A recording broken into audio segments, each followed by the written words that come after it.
बिस्मिल्लाहिर्रहमानिर्रहीम। अस्सलामु अलैकुम वरहमतुल्लाहि वबरकातुहू। Dear viewers, welcome to Shaheen Leaders Academy.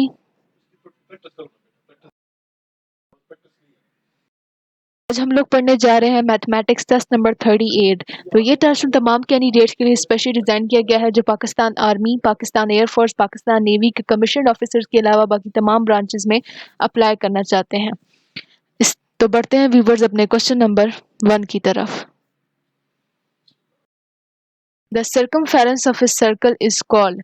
तो सबसे पहले आपको पता होना चाहिए कि सर्कमफेरेंस क्या है। जो भी आप सर्कल बनाते हैं उसकी ये जो बाउंड्री है, ये जो पूरी बाउंड्री, इसको हम कहते हैं सर्कमफेरेंस। तो इसी वजह से चूंकि जो बाउंड्री ऑफ द सर्कल है उसको हम सर्कमफेरेंस कहते हैं, तो सर्कमफेरेंस ऑफ ए सर्कल को हम सिंपली बाउंड्री कहेंगे। A line intersecting a circle is called. तो वो लाइन जो सर्कल को इंटरसेक्ट करती है दो पॉइंट्स पे, उसको हम सीकेंट कहते हैं। यानी कि ये आपके पास सीकेंट होता है। ये लाइन एक इसके अंदर से, सर्कल के अंदर से गुजरी है, एक इस पॉइंट पे सर्कल को इंटरसेक्ट कर रही है, एक इस पॉइंट पे इंटरसेक्ट कर रही है। तो वो लाइन जो सर्कल को दो पॉइंट पे इंटरसेक्ट करे उसको हम कहते हैं सीकेंट, जबकि वो लाइन जो सर्कल को एक पॉइंट पे इंटरसेक्ट करे उसको हम कहते हैं टेंजेंट। जैसे ये आपके पास टेंजेंट है, ये एक पॉइंट पे जो है वो सर्कल को टच करता है, उसको हम टेंजेंट कहते हैं। The portion of a circle between two ready and arc is called. तो दो रेडियस और एक आर्क के दरमियान के पोर्शन को हम सेक्टर कहते हैं। ये आपके पास सर्कल है। अब सेक्टर क्या है? ये कोई भी एक पोर्शन ऑफ द सर्कल, ये आपके पास सेक्टर है। अब सेक्टर में क्या है, मैंने बताया था कि सेंटर से लेकर बाउंड्री तक जो लाइन होती है उसका आप रेडियस कहते हैं। एक रेडियस आपके पास ये है, दूसरा रेडियस आपके पास ये है, और ये दरमियान में ये जो है ये आपके पास आर्क मौजूद है। तो दो रेडियस और एक आर्क से जो मिलकर पोर्शन ऑफ द सर्कल बनता है उसको हम सेक्टर कहते हैं। The length of the diameter of a circle is how many time the radius of a circle. तो सबको पता है कि जो डायमीटर होता है वो रेडियस के डबल होता है, यानी कि इससे 2 टाइम्स बड़ा होता है, क्योंकि ये सेंटर से लेकर बाउंड्री तक का डिस्टेंस जो है वो रेडियस होता है। जबकि कोई भी लाइन जो सेंटर से गुजर रही हो, ये यानी कि ये पूरा इसका डायमीटर है, जबकि यहाँ से कहीं तक की भी जो लाइन होती है वो उसका रेडियस होता है। Circle having 3 points in common. तो वो सर्कल जिनके 3 पॉइंट्स जो हैं वो कॉमन हो उनको हम ओवरलैपिंग सर्कल कहते हैं। कि ये ओवरलैपिंग सर्कल क्या होते हैं, ये 2 पॉइंट्स हैं, 2 सर्कल होते हैं इसमें। अब ये एक्सट्रीमली कनेक्टेड है। अब इसके दरमियान क्या हुआ है, या आप ये कर सकते हैं कि आप ये सर्कल लें या फिर आप यहाँ से इन दोनों को कनेक्ट कर दें। तो ये सर्कल, अब इनके 3 पॉइंट्स कौन से कॉमन है? एक तो ये पॉइंट है जहाँ से ये इंटरसेक्ट कर रहे हैं 2 पॉइंट, और तीसरा ये जो इन दोनों के सेंटर में जो आ रहा है ये वाला पॉइंट, ये 3। तो ये जो 3 पॉइंट्स हैं कॉमन है दोनों सर्कल्स के अंदर, इस वजह से इसको हम ओवरलैपिंग या फिर कोलिनियर सर्कल भी कहते हैं। If two circle touches each other then their center and points of contact are। अगर दो सर्कल एक दूसरे को टच करें तो उनके सेंटर और पॉइंट ऑफ कांटेक्ट जो है वो सेम होते हैं। जैसे कि ये एक सर्कल है आपके पास और ये एक दूसरा सर्कल है जो इसको टच कर रहा है। अब होता क्या है कि यहाँ पे ये इस सेंटर का, सर्कल का सेंटर है, और ये जो है ये इस सर्कल का सेंटर है। अब होगा क्या कि ये लाइन एक सेंटर दूसरे सेंटर से मिलेगा और यहाँ से आप इसका ये टेंजेंट लगाएंगे, तो होगा क्या कि दोनों सेंटर्स और ये जो दरमियान से आपने लाइन लगाई है इनका जो पॉइंट ऑफ कांटेक्ट है वो कॉमन है।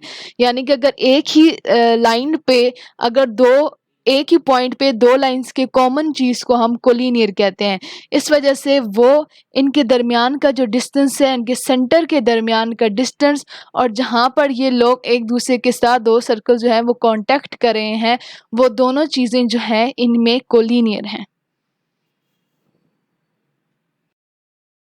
If the distance between the centers of two circles is equal to the sum of their radii, then the circle will touch each other externally। ये वही बात है कि ये दो सर्कल्स जो हैं एक दूसरे को एक्सटर्नली जो है वो टच करें। अब होगा क्या कि ये इसका सेंटर है एंड ये इसका सेंटर है कि अब जब आपने इन दोनों सेंटर्स को मिलाया तो उन्होंने क्या कहा है, डिस्टेंस बिटवीन द सेंटर। तो अगर इसका आप रेडियस देखें तो यहाँ से लेकर यहाँ तक किसका रेडियस बनेगा, नेक्स्ट सेंटर का रेडियस यहाँ से शुरू होकर यहाँ तक बनेगा।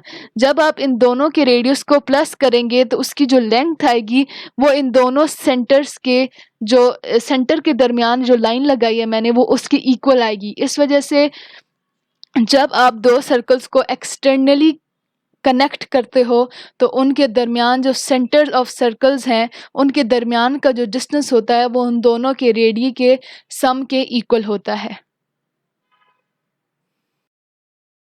ए m by n is equal to, तो ये लॉगरिथम की टर्म है। ए एम बाई एन में ये होता है कि जो ए की पावर ऊपर वाली यानी कि जो आपके पास नॉमिनेटर होता है वो स्क्वायर रूट के अंदर ए की पावर बन जाती है और जो आपके पास डिनोमिनेटर जैसे को एन जो एन है वो आपके पास स्क्वायर रूट के बाहर आ जाता है।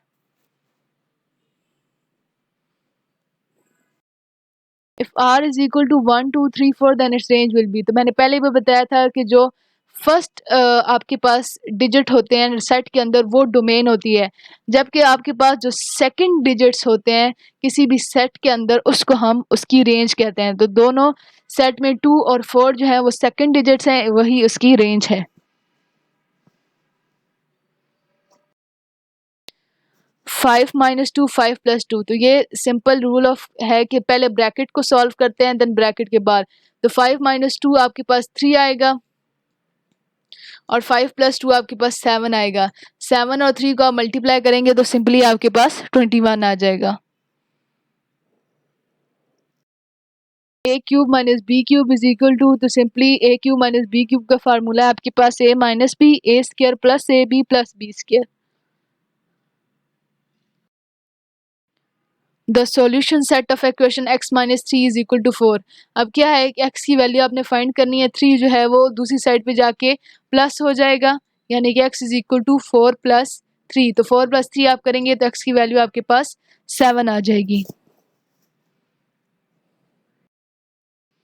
5005 इस सेट को जो है हम डायगोनल मैट्रिक्स कहते हैं। डायगोनल मैट्रिक्स वो होता है जिसमें जो एलिमेंट डायगोनल में आ रहे हों वो नॉन जीरो, वो जीरो एक डायगोनल में जीरो हो और दूसरे में जो है वो नॉन जीरो एलिमेंट्स होते हैं उसके अंदर। तो वो जिसमें डायगोनल में जीरो एलिमेंट्स आ रहे जीरो आ रहा हो उस मैट्रिक्स को हम डायगोनल मैट्रिक्स कहते हैं, यानी कि इनके डायगोनल में जो है वो एक जैसे नंबर्स आ रहे हैं।